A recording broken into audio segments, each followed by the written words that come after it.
실제도 쉽고 적용도 쉽고 이 말씀이 그리 어려운 게 아니구나. 묵상이 어려운 게 아니구나. 이거 할 수 있는 거구나. 이거를 경험하게 하실 수 있을까? 이게 우리 제일 큰 숙제였고요. 그래서 강의만 하는 게 아니라 이게 좀 실습을 좀 해봐야 되겠다. 묵상의 기술이 굉장히 다양합니다. 제가 텍사스에서 한 7년을 큐티를 하고 연구를 하고 성도님들과 같이 큐티로 세워지는 교회를 해가면서 정말 다양한 방법들이 있는 걸 알았고 그 다양한 방법들을 가지고 묵상을 할 때에 정말 다양한 은혜가 있다는 걸 체험했어요. 그래서 오늘 저는 한 3가지 정도, 제가 욕심을 내면 한 4가지 정도의 기술을 좀 나누고 싶은데 근데 시간이 되는 대로 하도록 할 거고요. 먼저 우리가 좀 개요처럼 이 말씀 묵상이라는 것, 여러분 쉽게 큐티라는 것, 콰이어 타임이라는 것, 이게 어떻게 만들어졌는지부터 좀 아셔야 되고요. 이게 분명한 성경적 배경을 가지고 만들어진 거라는 걸 좀 여러분이 인식해 주셔야 돼요. 그래서 여러분 이 큐티라고 하는 것, 콰이어 타임, 경건의 시간이라고 하는 건 분명한 성경적 근거를 가지고 만든 거예요. 그 근거가 어디냐면 출애굽 백성이 이 가나안이라고 하는 약속의 땅으로 들어가기 전에 예배하는 백성, 하나님의 백성이 되기 위해 훈련받았던 광야가, 그 광야 생활이 이 큐티의 근거입니다. 하나님은 이스라엘 백성을 가나안이라고 하는 약속의 땅에 들여보내기 전에 가나안에 들어가서 그 삶을 누리기에 합당한 사람으로 만들길 원하셨어요. 축복의 땅을 주는 게 목적이 아니라 그 축복을 누리기에 합당한 사람이 되게 훈련시키셨다는 거예요. 그 훈련을 신명기 8장 2절에서는 내 하나님 여호와께서 이 40년 동안에 너로 광야의 길을 걷게 하신 것을 기억하라. 이는 너를 낮추시며 너를 시험하사 내 마음이 어떠한지 그 명령을 지키는지 아니 지키는지 알려 하심이라. 이렇게 얘기하고 있어요. 40년 동안 광야의 길을 걷게 하신 걸 기억하래요. 거기서 너를 낮추셨고 너를 시험하셨고 네 마음이 어떤지 또 주의 명령을 지키는지 안 지키는지 알고 싶으셨다는 거예요. 이 훈련을 통해서 내가 너에게 약속한 땅 가나안, 그 가나안이 목적이 되지 말고 가나안에 들어가기 합당한 자격을 갖춘 내 백성이 되어줘라, 이거라는 거죠. 그래서요, 출애굽이라고 하는 건 거듭남을 의미해요. 거듭남. 홍해를 건너는 것, 그것을 사도 바울은 세례로 묘사하고 있죠. 그래서 출애굽이라고 하는 건 세례받은 거듭난 하나님의 백성을 의미하고요. 광야는 우리가 살아가는 이 세상, 또 가나안이라고 하는 약속의 땅은 천국을 상징합니다. 그래서 성도는요, 거듭난 상태로 광야를, 이 세상을 살아가는 거예요. 그 광야를 살아가는 과정이라고 하는 것, 우리가 살아가는 이 세상은 이미 구원받았죠?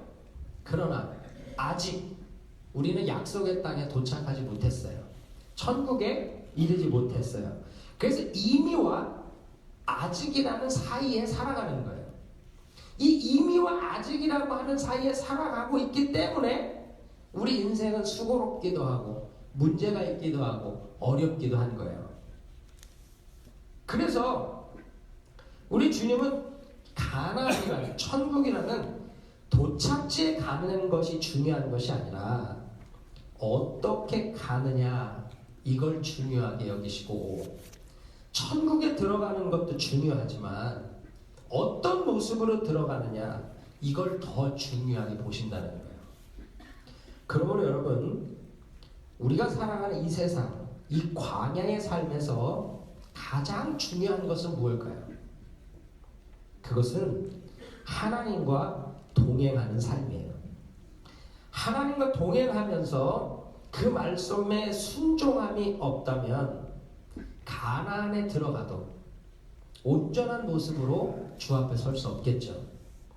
우리가 정말 하나님과 동행한다고 하면서 그리스도를 닮은 모습이 없다면 우리가 천국에 들어가서 하나님 앞에 섰을 때 부끄러운 모습으로 설 수밖에 없는 거예요.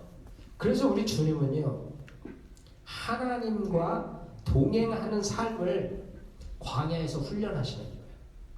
이스라엘 백성들이 40년 동안 광야 생활을 하면서 그들은 하나님과 동행하는 삶을 훈련해요. 그리고 가나안에 들어가게 합당한 사람으로 세워가세요.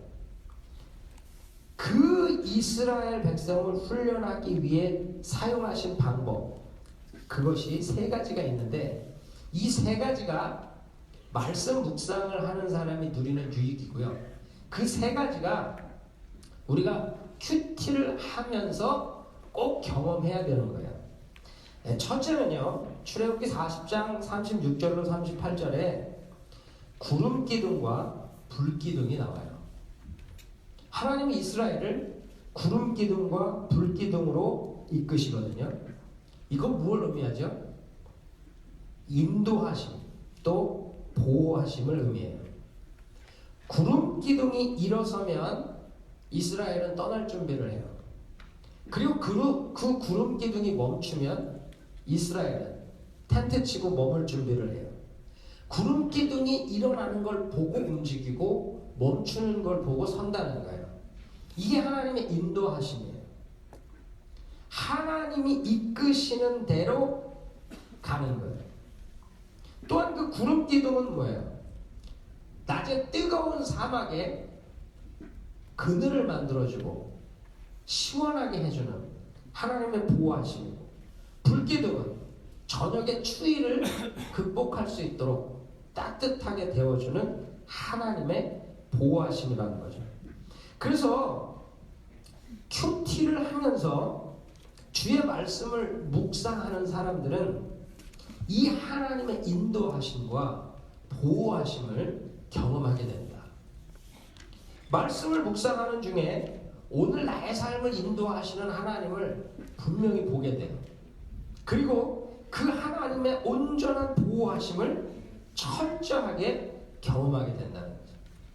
그런데 문제는 조금 주의해야 될 게, 우리는 이 묵상을 할 때에 이 점 보는 것 같이 하려는 좀 은혜가 있죠.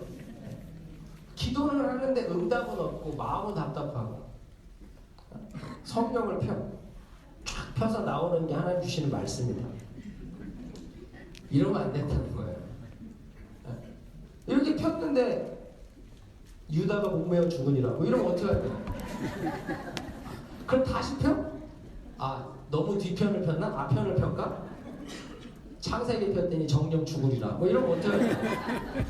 그러니까 우리가 묵상을 한다는 것을 내가 자꾸 점 보는 것처럼 이 말씀을 내 삶에 적용해서 그 인도하심을 받겠다 그러면 참 위험한 거예요. 내가 비즈니스를 이 지역에 내야 되나 저 지역에 내야 되나 응답은 없고, 그날 말씀을 보는데 동쪽, 그래서 동쪽인가? 이러고서 막 동쪽으로 막 가고, 뒤돌아서면 서쪽이잖아요.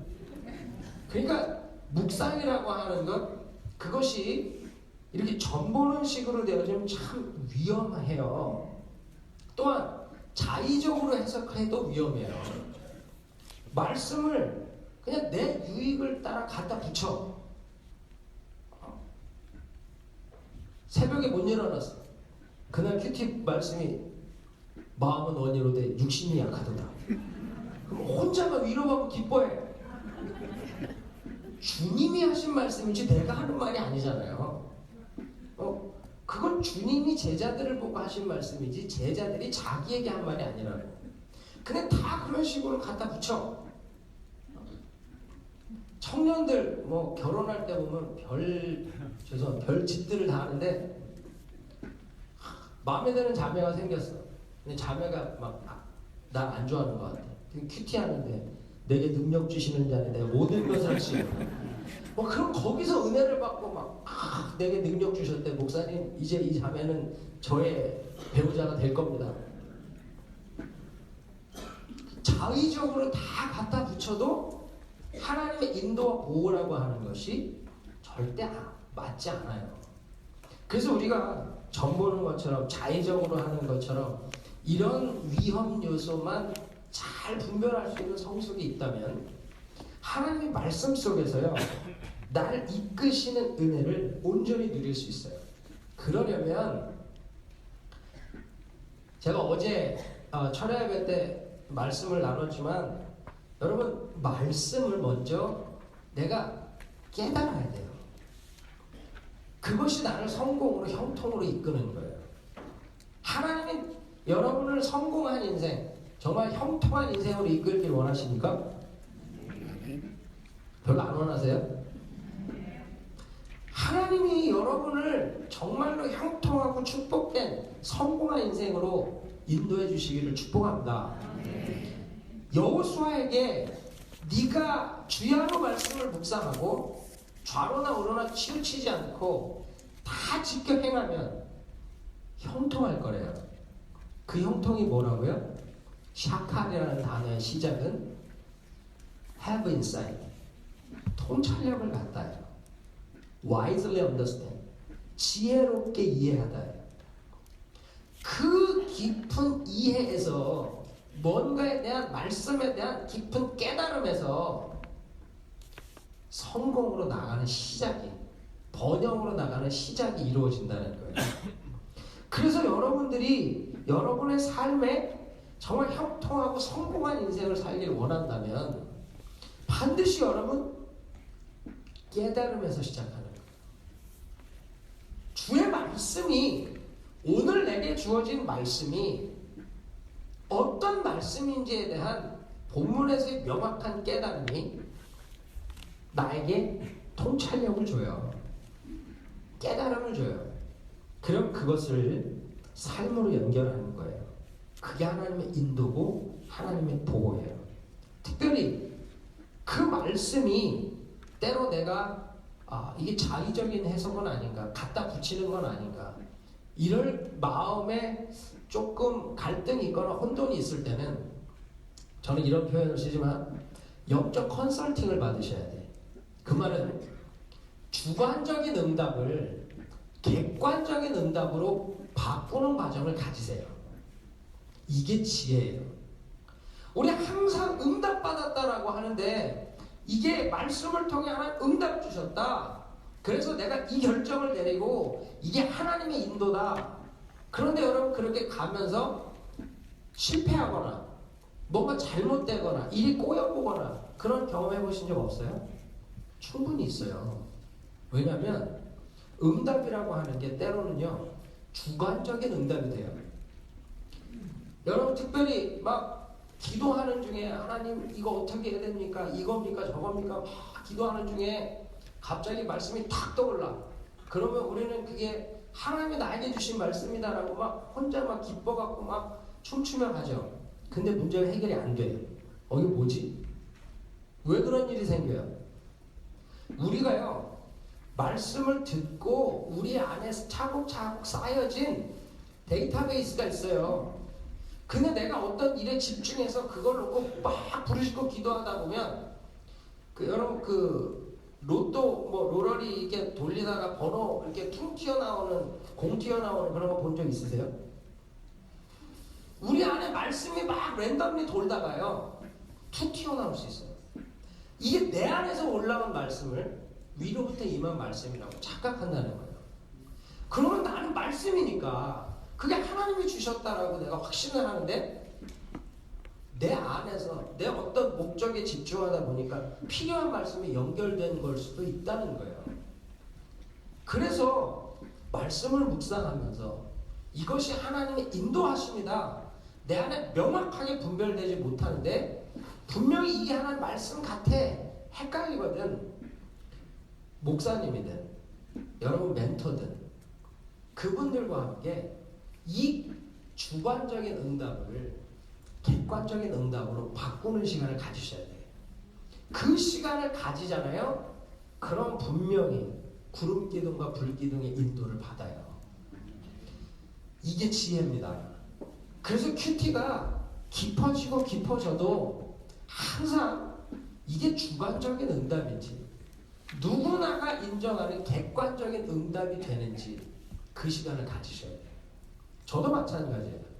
제가 어떤 결정을 놓고 또 기도하면서 내 마음에 하나님의 말씀으로 또 기도 가운데 응답을 주셔도 제가 그것을 담임 목사님들 또 제 영적인 멘토들 그분들과 상의하면서 이게 하나님의 정말 인도하심인지 구름기둥이 지금 올라간 건지 구름기둥이 멈춘 건지 이거를 함께 분별하면서 주관적인 응답을 객관적인 응답으로 바꾸는 시간을 갖습니다. 저는 여러분도 그러한 지혜자들 되기를 축복합니다. 큐티를 하면 이 구름기둥 불기둥에 인도와 보호를 누릴 수 있다는 이 축복을 꼭 믿으시고 말씀 묵상에 집중하는 저와 여러분 되길 바랍니다. 두 번째 성경적 배경은요. 신명기 8장 3절에 이야기했듯이 만나요. 만나라는 이 뜻이 뭐죠? 이것이 무엇이냐? 하늘에서 하나님이 만나를 주신다 그래서 거두러 나갔더니 이거 뭐지? 이거 뭐야? 놀랍죠? 신비롭죠? 이것은 하나님의 공급이에요. 하나님의 능력 주심이에요. 큐티를 하면요. 하나님이 공급하시고 하나님께서 능력 주시는 것 이걸 경험하게 돼요. 그래서 때로는 우리가 생각지도 못했던 하나님의 공급하심 이 만나로 말미암아 우리가 놀래요. 이거 뭐지? 야, 이게 하나님이 주신 거구나. 이 놀라움 만나의 은혜가 우리의 삶에서 경험되는 것이 큐티로부터 누릴 수 있는 이 말씀 묵상으로부터 누릴 수 있는 은혜라는 거예요. 여러분 광야를 살아가면 이 세상을 살아가면 저와 여러분 모두가요 이 하나님의 공급하심 또 하나님의 능력이 임하는 삶을 경험해야 돼요. 특별히 여러분 우리에게는 영적인 필요도 채워져야 되고요 감정적인 필요도 채워져야 되고 육체적으로 우리의 질병이나 우리의 연약함도 또 하나님의 치유하고 회복하심을 경험해야 돼요. 우리 생활을 할 때에도 필요들이 있잖아요. 재정적인 것, 또 관계적인 것, 자녀의 문제, 진로의 문제 여러 일상생활을 살아가면서 필요한 것들이 채워지는 것 공급하시는 하나님을 경험해야 된다는 거죠. 사역적으로 저 같은 경우는 사역적으로 또 여러분들 같은 경우는 사업적으로 또 목자님들은 목자로 그룹자님들은 그룹장으로 여러 부서에 섬기는 일들 가운데 때로 그것을 풀어가야 될 지혜나 능력이 필요할 때가 있다는 거예요. 그래서 이 큐티를 하면요 이게 말씀 묵상이라는 건 단순한 성경 공부나 영적 훈련이 아니기 때문에 아주 실제적으로 아주 구체적으로 하나님이 공급하시는 그 은혜를 누리게 되는 거예요. 저는 목사니까 제일 많은 공급을 받아야 될 부분이 말씀이잖아요. 여기저기 뭐 신방이든 합동이든 가정교회 모임이든 또 사역 모임이든 말씀을 준비해야 될 때가 있는데 제가 그때마다 참 만나의 은혜를 드려요. 야 이게 뭐냐? 놀라운 은혜가 임하는 거예요. 지금 5개 그룹이 인카운터 합동으로 지금 진행을 하고 있습니다. 제가 인카운터 사역국을 맡고 있어서 합동으로 모이는 때 팀멤버 훈련 첫 강의를 하는데 인카운터에 대한 전반적인 설명을 해요. 근데 그날 그거 말고 다른 거 어떤 진짜 중요한 내용을 전해야 될 것 같은데 그게 뭘까 고민하며 기도하는 중에 바이블 타임을 그때 창세기 29장, 30장을 묵상하게 됐어요. 창세기 29장, 30장은 온통 아이 낳는 이야기입니다.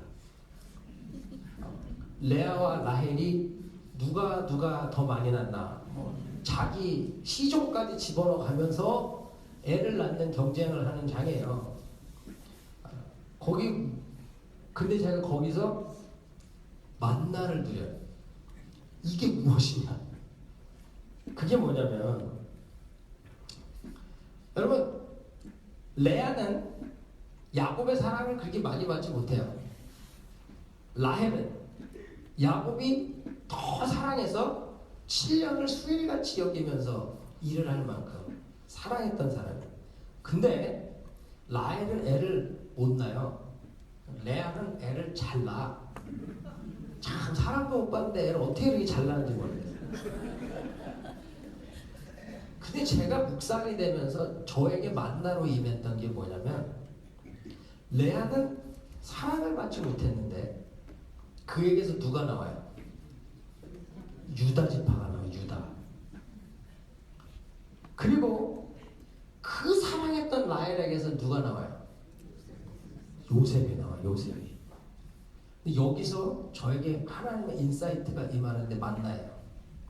그게 뭐냐면, 5개 그룹이 합동을 하니까 하다 보면 어떻게 돼요? 내가 더 사랑하는 내 그룹에 집중해. 그렇죠? 내 그룹에 집중해. 라헬을 더 사랑함으로 뭐 음식을 나르고 인카운터 진행하는 걸 수일같이 여겨요. 제가 그래서 거기서 애가 안 나올 수도 있다. 남의 그룹에서 애 수봉수봉 잘 나올 수 있다. 그렇게 애쓰는데 우리 그룹은 은혜 못 받고 아주 진상이고, 죄송합니다. 뭐 남의 그룹은 막 그냥 다 은혜 받는 것 같고 그럴 수 있잖아요. 그 레아가 아이 낳는 거예요. 그런데 내가 사랑하는 내 그룹에서 요셉이 나오잖아요. 요셉이. 그쵸? 그래서 우리 그룹을 구원할 자가 거기서 나온다니까요. 그래서 이 인카운터가 우리 그룹을 구원할 자 요셉이 나오는 거예요. 그 섬김 가운데 기뻐하는데 중요한 건, 그렇다고 다른 그룹을 등한시하면 안 돼. 더 사랑하지 않는 다른 그룹에서는 유다가 나와. 예수가 나오는 지파가 나온단 말이에요. 요셉 지파에서 예수 안 나오잖아요. 그 무슨 말이에요? 5개 그룹 다 합쳐서 이 그룹에서 유다 나오고 저 그룹에서 요셉이 나와야 우리 은혜교회가 주의 오실 날까지 주의 구원 사역을 이루어가는 거예요. 믿습니까? 그러니까 여러분, 항상 그룹을 섬기실 때도 우리 그룹이 라헬이야. 그래서 항상 그 라헬 때문에 싸우잖아요. 우리 그룹이 더 좋은 위치, 더 좋은 자리, 뭐 음식도 더 많이 가져가고 막. 그런데 다른 그룹에서 유다 지파가 나와요. 이걸 시기하시면 안 돼. 함께 세워져 가는 그게 교회예요. 제가 그때 그 말씀을 나눴어요. 5개 그룹이 내가 더 사랑하는 내 그룹에 집중하면 우린 전체가 온전히 이 사역이 이루어질 수 없습니다. 내가 사랑하는 그룹에서 요셉이 나와야 기근을 건져내는 구원자가 되는 것이고, 또 저 지파에서 유다가 나와야 우리 함께 그 구원 사역을 이루어가는 거야. 내가 깨닫고도 놀랐어요. 이게 무엇이냐? 이게 레아와 라헬, 유다와 요셉의 비밀이더라고요. 그런 거예요. 내가 사역적인 어떤 필요들이 하나님의 공급과 부어주시는 은혜로 채워짐을 경험하면 이게 말씀 묵상이 주는 유익이고 축복이에요. 여러분, 말씀을 묵상하면서 하나님께서 때로 여러분의 영적인 필요가 있을 때 충만과 은사를 주실 줄 믿습니다. 감정적인 어떤 필요가 있을 때 큐티를 통해, 말씀 묵상을 통해 여러분의 상한 감정을 치유하시고 격려하실 줄 믿습니다. 육체의 질병과 연약함이 있을 때 말씀을 묵상하다가 치유받고 회복되는 은혜가 있을 줄 믿습니다.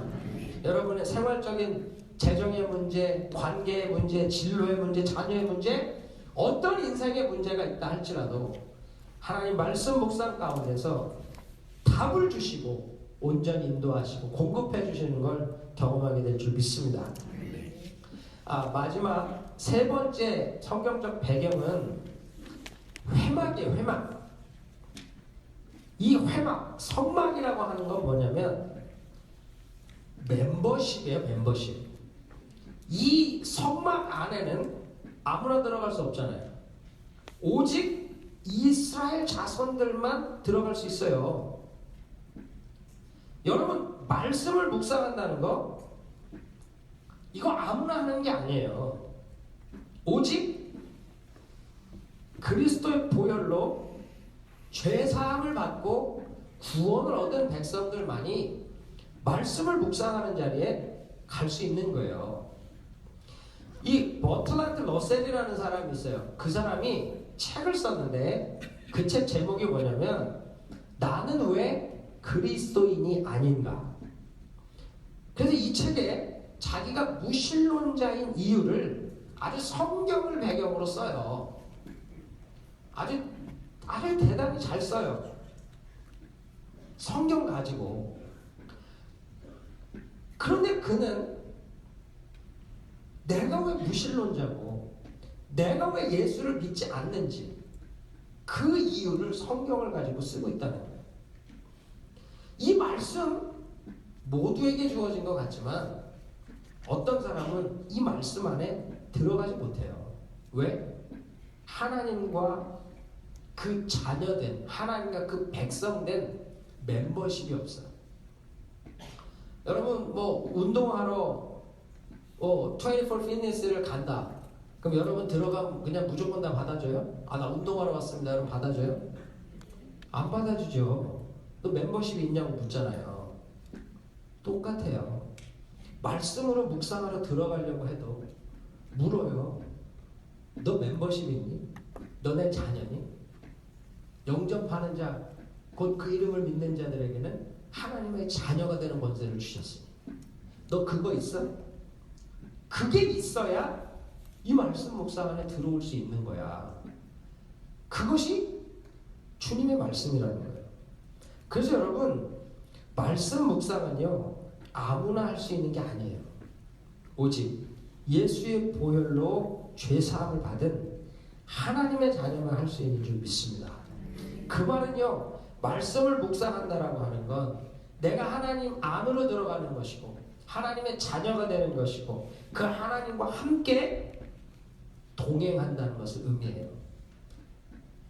그래서 지금 이 세 가지는 구름기둥과 불기둥, 하나님의 인도와 보호, 만나, 공급과 능력 주신 이 회막, 성막, 교제, 멤버십이라고 하는 이 모든 것이 하나님이 이스라엘 백성을 광야 40년 동안 훈련하신 방법이고 인도해 가신 방법이에요. 저와 여러분이 이 훈련 가운데 서면 강조점은 다 다르지만 공통점은 하나님이 우리와 함께 하신다라고 하는 이 은혜 안에서 주와 동행하고 가나안에 들어가 천국에 들어가기에 합당한 사람으로 훈련되어지고 세워지는 겁니다. 그러면 여러분 말씀 묵상하시면서 이 구름기둥 불기둥 인도와 보호의 은혜를 누리기를 축복합니다. 만나 공급과 능력 주심을 누리기를 축복합니다. 이 회막 성막 안에 들어가서 주 안에 들어가서 하나님과 교제하는 멤버십의 은혜를 누리기를 축복합니다. 그 안에서 하나님이 원하시는 주의 거룩한 백성으로 훈련되어지고 세워질 수 있기를 축복합니다. 그러면 여러분 묵상이라고 하는 것이 무엇이고 또 묵상의 기술 중에 한 가지를 우리 좀 잠깐 나누고 실습을 좀 하는 시간을 가지려고 해요. 여러분 묵상이라고 하는 단어는 원래 라틴어로 메디쿠스라는 단어예요. 이 메디쿠스에서 메디슨, 약이라는 말이 나옵니다. 그래서 묵상이라고 하는 건요, 어떤 연구처럼 지식적인 접근으로 끝나는 게 아니에요. 묵상이라는 건 약처럼 우리 말씀이 온 몸에 퍼져서 변화를 이루어내는 걸 의미해요. 내가 감기약을 먹으면 어때요? 약 기운이 온몸에 퍼지면 졸립잖아요. 그래서 막 자잖아요. 그리고 일어나면 병이 낫죠. 마찬가지예요. 묵상이라고 하는 것은 말씀을 우리 온 몸에 퍼지게 하는 거예요. 다시 말하면 우리의 전 인격에 말씀을 스며들게 해서 우리 전 인격이 변화되어지는 것을 의미한다는 거예요. 말씀으로 우리 전 인격이 변화된다라고 하는 것. 여러분 이걸 조금 더 쉽게 설명하면 어떤 하나의 형태가 있습니다. 그 하나의 형태를 포메이션이라고 합시다. 포메이션. 이 포메이션이 전혀 다른 하나의 트랜스폼 되려면 뭐가 필요해요? 인폼 되어지는 게 필요해요. 하나의 포메이션에 인폼이 들어가서 트랜스폼 되는 거. 이게 뭐냐? 묵상이고 변화라는 거예요. 우리라고 하는 예자가 있어요. 예를 들면 우리 한국 사람들 제일 많은 욱하는 거 있잖아요. 욱. 그래서 어디 갔더니 목사님 이분은 별명이 욱녀입니다. 난 곰인 줄 알아서 욱녀 뭐 이렇게. 근데 그게 아니고 욱이래. 욱. 그 욱하는 성질이요. 어느 시간이 지났는데 바뀌었어. 이분의 욱은 없어졌어. 얼마나 온유한 자가 됐는지. 여러분 온유했다면 성질이 없어졌다는 얘기가 아니에요. 온유는 길들여진 말. 그쵸? 길들여진 말처럼 힘은 넘치는데 다루어져서 주인이 고삐를 쥐는 대로 움직이는 거. 그게 온유예요. 이분이 그렇게 됐어요. 욱은 없어지고 그리스도에게 지배돼서 다루어지고 그 욱하는 에너지를 엄청나게 섬기고 헌신하는 대로 들여지고 있더라고요. 어떻게 가능하죠? 말씀과 성령이 인폼돼서 그 안에 들어가 그의 전 인격으로 흘러들어가 변화를 시키니까 욱하면 그냥 막 다 들러엎고 막 그러던 사람이 정말 온유한 자가 돼서 얼마나 많은 일을 섬기고 사역하는지. 이게 진짜 묵상이라는 거예요. 여러분 말씀 묵상은 단순히 한 구절을 찾고 거기서 하나의 의미를 깨달아서 이렇게 살아야겠다. 그게 아니에요. 그렇게 살아서 내가 이 말씀대로 다루어지고 변화되었다. 이게 묵상이에요. 그래서요, 말씀을 내 영혼에, 내 전 인격에 스며들게 하는 것. 나의 전 인격, 지정의, 나의 영적인 모든 영역이 다 말씀의 지배를 받고 변화되어져 가는 이 자리에 가는 것, 이게 묵상의 마지막 목적이에요. 그래서 적용도 명확해야 되고 그 적용을 실천했는지에 대한 확인도 명확해야 돼요. 여러분 충만이라는 단어 있죠. 성령 충만, 말씀 충만. 우리 충만이라는 단어를 많이 쓰는데 이 충만이라는 단어는 헬라어로 폴레로라는 단어예요. 폴레로. 이 폴레로라는 단어의 뜻이 뭐냐면 흘러넘치다예요. 지배하다예요. 그러니까 내가 성령에 충만하다라고 하는 건요, 기도를 2시간 하고 3시간 하고 4시간 하고 뭐 밤새 금식하고 수고하고 헌신하고 그거일 수도 있는데, 진짜 성령의 충만이라는 건 성령이 흘러넘쳐서 성령이 그를 지배한다는 뜻이에요. 말씀 충만이라는 건 말씀을 많이 알고 말씀대로 살려고 노력하고 애쓰는 것도 중요한데요. 그 말씀이 나를 지배하는 걸 의미해요. 누군가를 보고 화가 나는 그런 대상이 있을 수도 있잖아요. 남편을 보지 마시고 긍휼히 여겨주세요. 화가 나는 대상이 있단 말이에요. 그런데 그 사람 보고 발을 돌려 저쪽으로 가고 싶은데 성령이 네 원수를 사랑하고 축복하며 기도해라.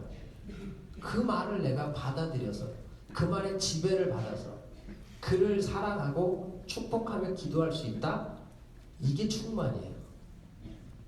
이게 아무렇게나 되는 게 아니잖아요. 그래서 말씀이 내 안에, 내 영혼에, 내 전인격에 스며들어서 나를 지배하고 나를 다스릴 때, 내가 감기약을 먹고 취해서 잠이 들어서 어떻게 하지 못하고 일어나지도 못하고, 그런데 그것이 결국 내 병을 낫게 하는 그 자리에 가듯이 내 마음에, 내 육이 원하는 대로 성질도 부리고 하고 싶은 대로 하고 다 할 수 있지만, 말씀이, 성령이 내 지정의 영을 지배해서 그것에 순종하고 나아가는 그걸 보는 것이 묵상의 목적이에요. 그 말씀으로 약과 같이 우리의 온몸에 퍼져서 변화되어지고 그리스도를 닮아가는 저와 여러분 되길 축복합니다. 우리 묵상의 기술 그 생각 가지고 한번 연습해 보기를 원하는데요. 성경이 장르가 다양해요. 뭐 이야기처럼 풀어지는 것도 있고, 또 시로 된 것도 있고, 예언서처럼 선포되는 말씀도 있고, 또 서신서처럼 아주 그냥 신학적 내용을 담고 써내려간 것도 있고. 그렇기 때문에 사실 묵상을 한다는 것도 하나의 방법을 할 수는 없어요. 아주 다양한 방법을 가지고 훈련을 하고 다양한 방법으로 훈련을 해서 그게 익숙해지면 내가 그것을 자유자재로 활용하게 되는 거예요. 그 중에 우리가 지금 창세기부터 이야기를 통해서 성경이 진행되는 부분을 읽고 있잖아요. 그래서 먼저 이 이야기 속으로 들어가서 여호와의 선하심을 맛보아하는 방법을 좀 한번 연습해 보려고 해요. 이것은 내 마음속에 오늘 읽은 말씀 본문을 떠올려 보는 거예요. 상상해 보는 거예요. 어쩌면 만화적인 상상력이 때로 필요할 때가 있어요. 만화적인 상상. 여러분 뭐 또 마가복음 뒤에 나오겠지만 지붕을 뚫고 내리잖아요. 그렇죠? 내 친구가 지붕을 뚫고 환자를 내려요. 그걸 한번 상상하실 때 만화적 상상력을 가지면 집주인 생각해 보신 적 있어요? 집주인. 아무도 없을 거야. 내 집 지붕이 뚫렸어 지금. 저 이상한 사람들이 지붕을 뚫고 사람을 내네. 거기에 집주인한테 보상해주고 갔다는 말이 없어. 내가 고쳐야 돼. 이게 만화적인 상상력이에요.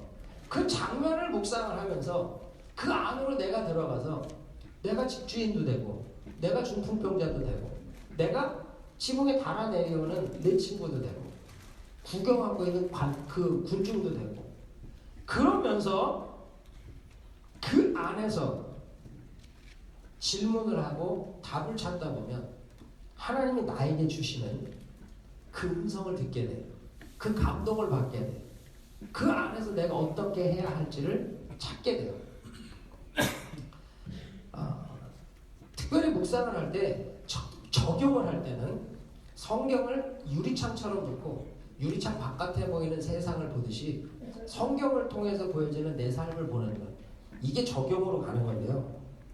제가 우리 앞에 했던 창세기 40장 1절로 8절에 보면 요셉이 보디발의 아내 때문에 감옥에 가요. 그리고 감옥에 술 맡은 관원과 떡 맡은 관원이 들어와요. 그래서 그 사람들을 친위 대장이 수종들게 해. 그때 요셉이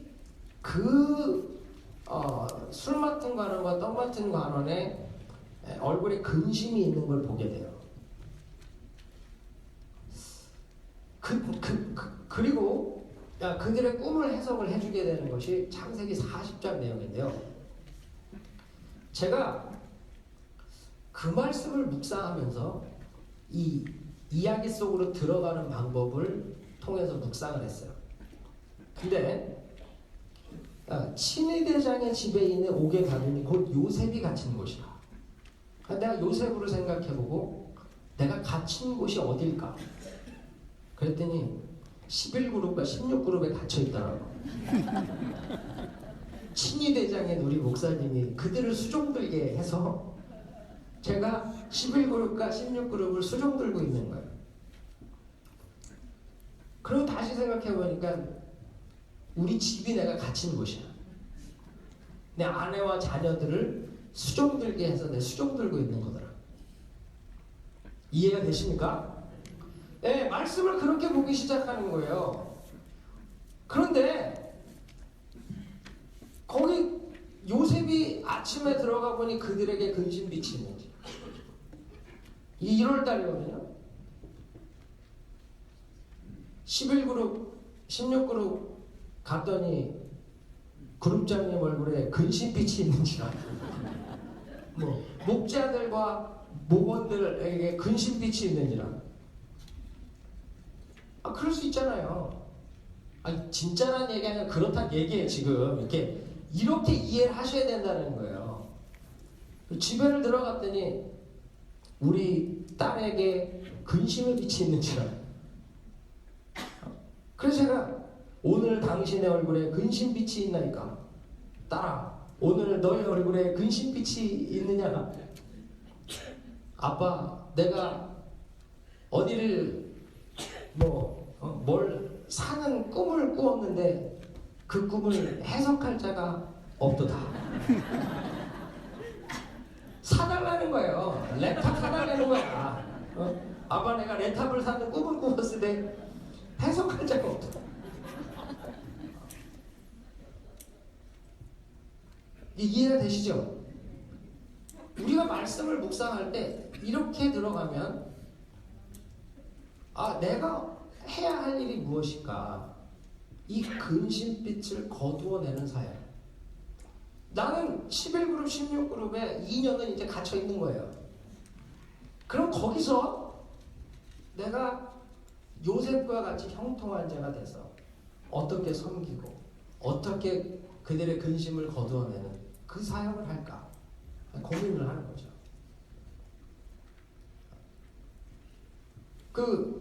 우리 어떤 분이 그러더라고요. 목사님 맡은 그룹장님 얼굴이 바뀌었어요. 그러더라고요. 얼마나 감사한지. 그래서 아니라고. 그전에도 좋았는데 그냥 더 좋아진 거라고. 근데요, 근심빛을 걷어낸다라고 하는 것으로 말씀이 묵상이 되고 고민을 하면요, 그때부터 이제 직업병이 생기는 거예요. 성도들 얼굴에 근심빛이 있나?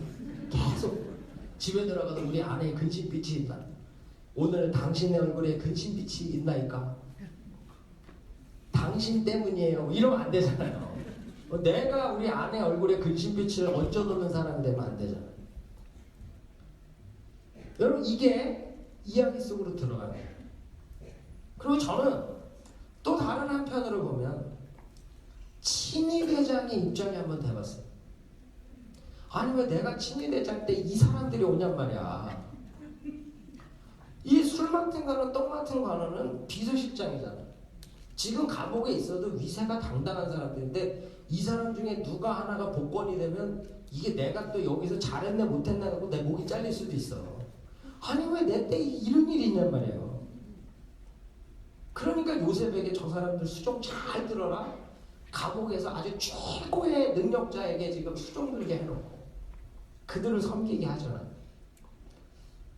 우리 인생에 내가 생각하지 못한, 예측하지 못한 일이 생겨요. 왜 갑자기 나한테 이런 일이 오지? 왜 갑자기 내가 이걸 해결해야 되지? 이런 일들이 생겨요. 그걸 내가 어떻게 해결해야 될까? 이걸 고민하게 된다는 거예요. 이해가 되십니까? 그래서 말씀을 묵상하면서 그 말씀 안으로 내가 들어가는 거예요. 그리고 그 주인공이 내가 되고 그 안에서 질문을 하고 그 안에서 답을 찾아가다 보면 나를 인도해 가시는 하나님의 은혜를 경험할 수 있는 거예요. 여러분 오늘 거기 보시면 출애굽기 1장 15절부터 22절 말씀이 나올 거예요. 이 바이블타임 2월 19일 본문인데요. 이 말씀을요, 여러분 테이블에서 먼저 혼자 한번 해보시고 한번 테이블별로 한번 나눠보세요. 제가 사실은 밑에 있는 것도 안 드려야 되는데 그럼 처음에 너무 힘들 것 같아갖고 내가 산파라면 어땠을까? 남자에게 낳은 엄마라면 어땠을까? 이런 질문들을 한번 드려봤어요. 여기서의 답을 찾아보시면서 이 말씀을 한번 나눠보세요. 그리고 실제 내가 한번 이 말씀을 묵상하는 법을 한번 연습해보세요. 제가 한 10분 정도 드리겠습니다. 이런 이 출애굽기 1장 오늘 이 적용 실습 부분에서 산파들이 하나님을 두려워하여 애굽 왕의 명령을 어기고 남자 아기들을 살린지라. 이것을 내가 산파다라고 하면 이렇게 한번 봐서 하나님을 두려워하여 사장의 명령을 어기고 주의를 지킨지라. 한번 와닿으십니까? 내가 하나님을 두려워하여 예수 안 믿는 남편의 명령을 어기고 헌금을 한지라.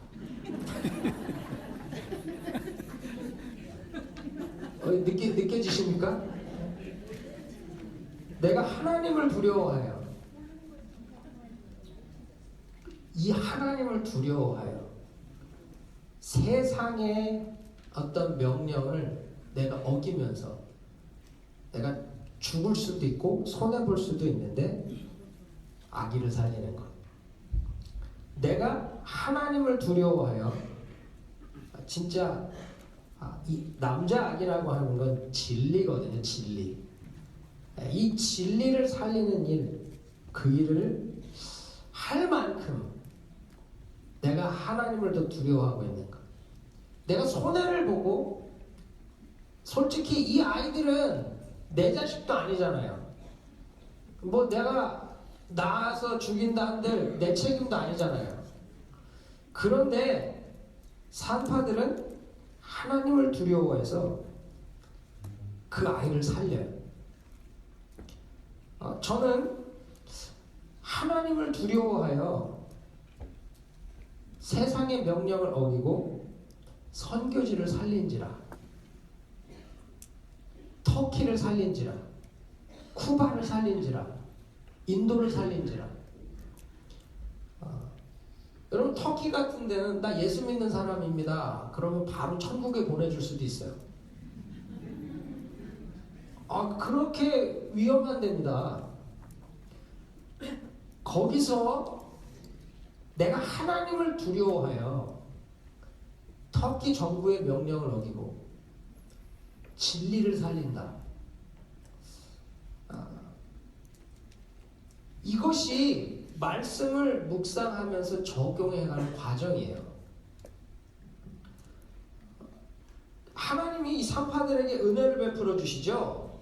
그래서 그 집안을 흥왕하게 하세요. 우리가 하나님 앞에 진리를 살리며 수고하는 일을 행하면 하나님 반드시 그 집안을 흥왕하게 해주시는 줄 믿습니다. 이 하나님의 약속이에요. 저는 이 하나님을 두려워한다는 것과 하나님의 약속이라고 하는 것. 산파들이 약속을 기대하고 아이를 살렸을까요? 아니잖아요. 그저 그들을 하나님 두려워서 한 거예요. 그랬더니 은혜는 덤으로 주시는 거예요. 여러분 말씀 묵상이라고 하는 것이 이런 거예요. 그냥 그 말씀 안으로 내가 들어가시면 돼요. 그 이야기 속으로 내가 들어가고 그 인물이 내가 되고 그 인물과 내가 그 상황에 어떻게 반응하는지를 보면 내 믿음과 내가 바꿔야 될 것과 내가 새롭게 나를 다루어 가야 될 부분들이 보여지고 그것을 내가 다루어내고 변화시켜가면 그게 묵상이고 거룩한 영적 성숙이라는 거죠. 산파를 보면서 나 하나님 두려워하는 거, 나 손해보면서까지 난 이거 못해. 그럴 수 있잖아요. 내가 죽으면서까지 이러고 싶진 않아요. 그럴 수 있다고요. 내 이기적인 아직도 십자가로 내가 세워지지 못하고 십자가를 따라가지 못하는 것 내 안에 있단 말이죠. 그걸 다루어내고 그걸 변화시켜가는 것, 그게 묵상이에요.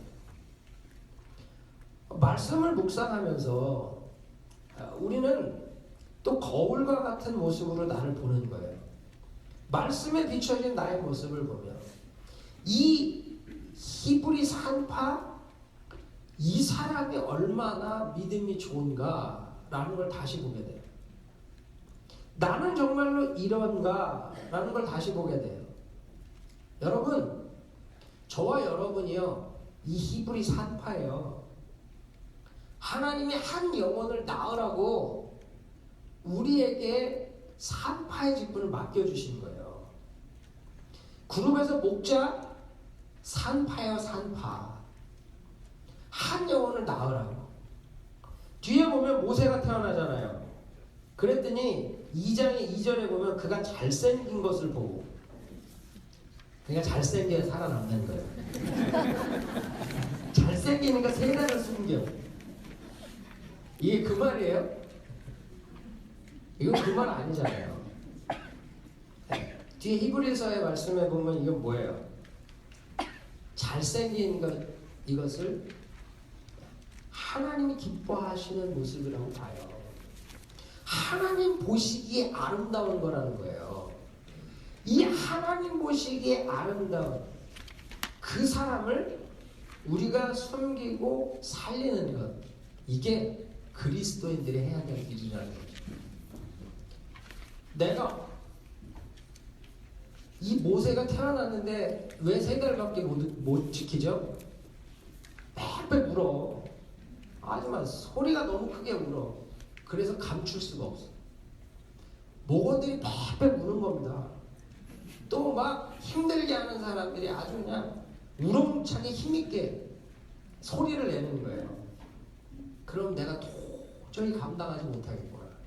그래서 물에 띄워서 보내는 어느 그룹이든지 그래 밖에서 봐 이러고. 내가 너무 지금 적나라하게 적용을 하나. 말씀을 묵상하면 이렇게까지도 가는 거예요, 이게.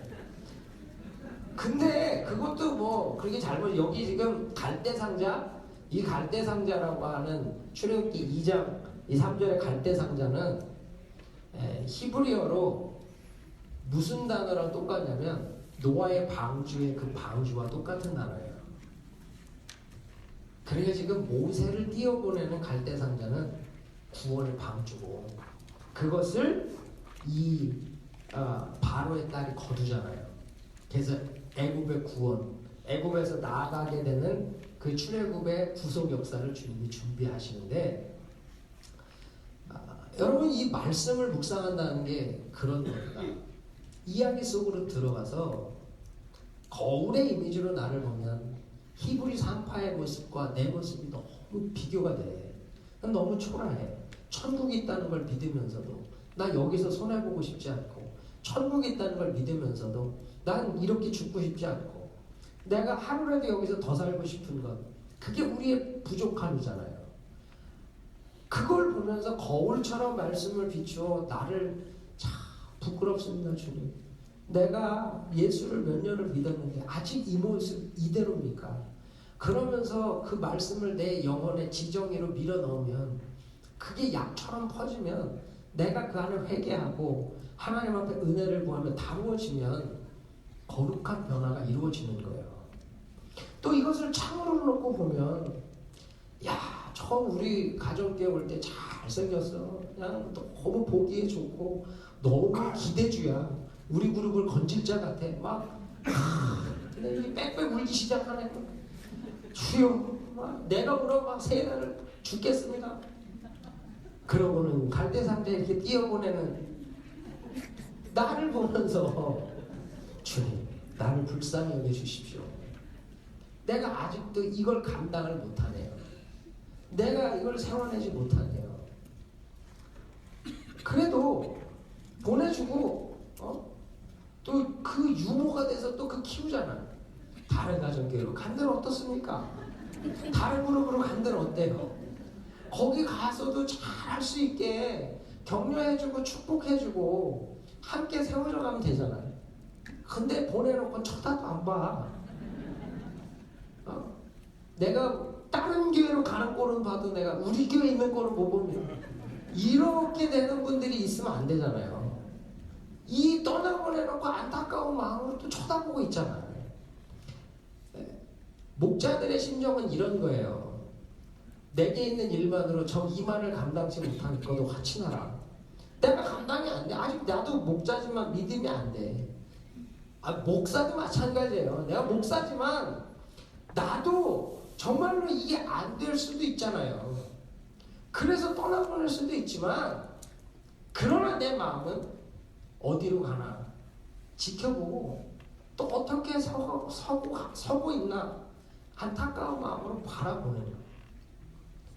그 마음이 우리 안에서 묵상이 되면요, 누구하고 척질 것도 없고 누구하고 원수될 것도 없고 누구하고 함께 못할 것도 없는 거예요. 이 말씀 묵상하면서 참 저의 연약함도 보고 또 어떤 그런 사역적인 모습들 가운데 참 이렇게 눈물이 났던 적이 있어요. 여러분, 말씀이 진짜 깊이 묵상되어지면요, 다른 누가 변하는 게 아니고 내가 변하는 거예요. 내가 다루어지는 거예요. 그래서 그것이 내게 유익이고 축복인 거죠. 묵상하면서 꼭 딴 사람 큐티해주는 사람이 있어요. 이 말씀을 와서 들어야 되는데, 야, 나를 갈대상자에 떠나보낸 그 사람이 와서 이걸 들었어야 되는데, 척답도 안 보고 있는데 왜 남의 큐티를 해? 내 묵상을 해. 내 묵상. 내가 떠나보낸 사람 마음 아파하면서 그 그룹에서 그 가정에서 잘 지내고 있을까? 볼 수도 있어야 돼서. 사실 이건 제가 준비한 게 아닌데 지금 성령의 감동으로 갑자기 말이 이렇게 풀어져갖고 나도 좀 당황스러운데요. 이거 왜 그러지? 근데 여러분, 우리 말씀이 주는 은혜가 그런 거예요.